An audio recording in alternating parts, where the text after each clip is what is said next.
I would. Yeah, I would. Yeah, absolutely. So now we're just going to go through how much wine knowledge do you guys have? Is it varied amounts?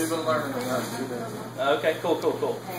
All right, so we're going to start with white wines. Okay, so the sweetest one. You guys don't have Moscato, right?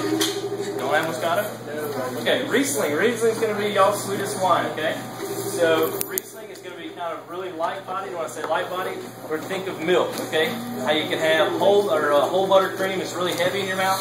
Whole milk is just a little bit lighter, and then 2% or non-fat milk is really watery, right? The weight of it. So that's what I'm talking about body. So Riesling is very light body. It's going to be, most of them that you'll have probably will be sweeter in style. So there's some sugar in it, not like table sugar, but sugar left from the grapes. And a great pairing with that is either dessert or the complete opposite. When you pair wines, you want to go with light or completely opposite. So really, really hot food, a Riesling will be perfect. And the reason is it's going to tame a lot of that flame in the food, and the sweetness is really going to help tame it a little bit. Okay, like hot or spicy? Spicy. So, yeah, spicy, hot, spicy. Sorry, that's the Southern boy talking.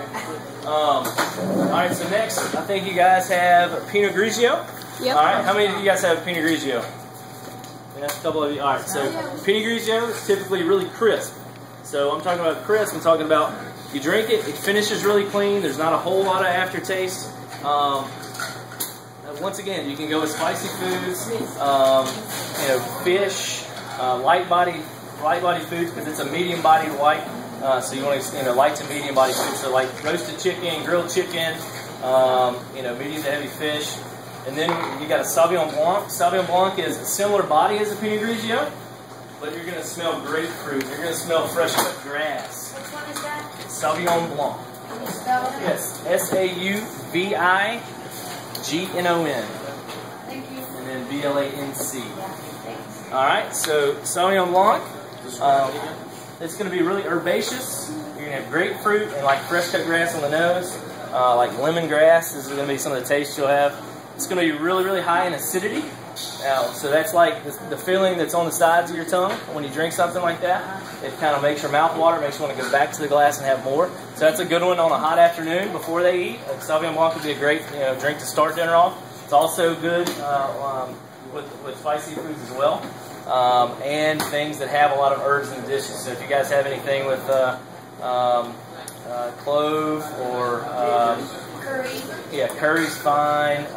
Any kind of dill seasonings and things like that is fine. All right. Now the king of white wines is still Chardonnay, and I'm trying to remember all the Chardonnays you guys have. Okay, yeah. So most of the Chardonnays you're going to have are going to be full body, and the difference between these other white wines and Chardonnay is Chardonnay goes through a second fermentation. All right, it's called malolactic fermentation. The reason it's important, the acids that are in those other white wines that make them crisp, they call those harsh acids. Well, this process turns those harsh acids into really soft ones, lactic acids, the acids in milk.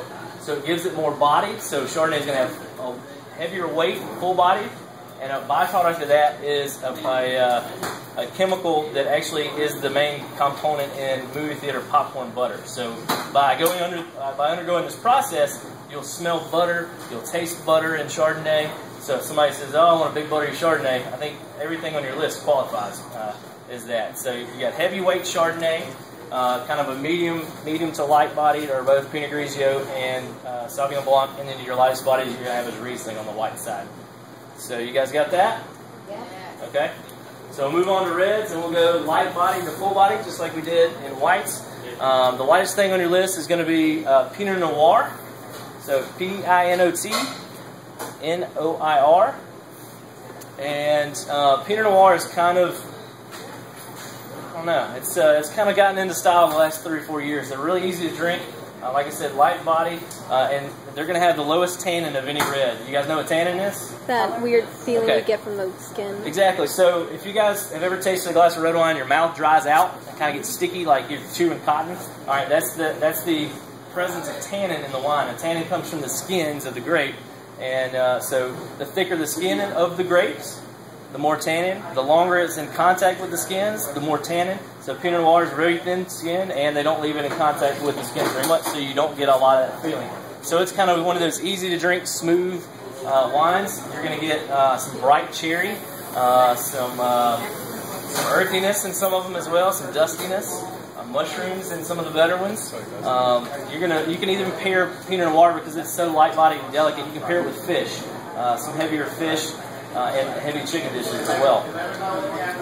Don't be afraid though that you can start off with Pinot Noir. It's kind of everybody's preference, but those are just some easy combinations. So we'll go next to the red blends. Actually, I think you guys are going to have a blend called Apothic Red. I don't know if you guys have ever had it. It's actually amazing. It's got a little residual sugar left, so it's a little sweet on the palate, but not too sweet. But it's very, very easy to drink. It goes with pretty much everything. It's got hints of strawberry and chocolate and vanilla and mocha, all those things. So it's really cool. If somebody hasn't tried it, I definitely recommend them that you sell it to them just to try it out. Ask them if they like, just interesting red wines and things like that. Is that considered like a dessert wine, maybe? It's not that sweet. It's still considered a dry wine. It just has a little bit of sweetness to it. All right, so going on down next, you have Merlot and Malbec. All right, they're two different grapes.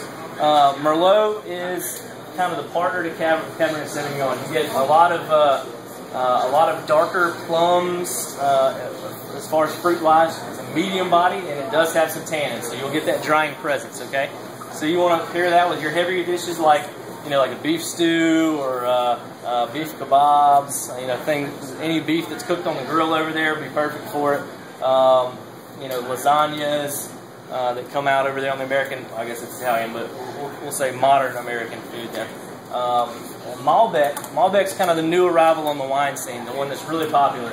I think all the Malbecs you guys are going to have are from Argentina, which is kind of the up-and-coming wine zone right now.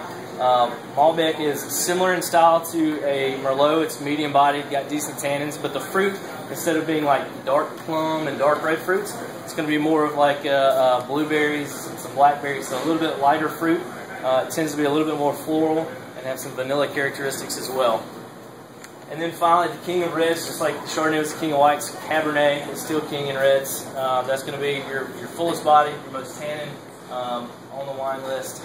So you're still going to get the same red fruit. You're going to get, depending on how long they've been aged in oak, you're going to get some tobacco and some leather and some things like that in it as well. But definitely with a heavy, hearty dish, you want something, because this is a really heavy wine. You want something that complements it and to help balance it out. So I think that's a pretty decent rundown. You guys got any questions? I'm sure you do. Cabernet Sauvignon. Go to college. No, not for this.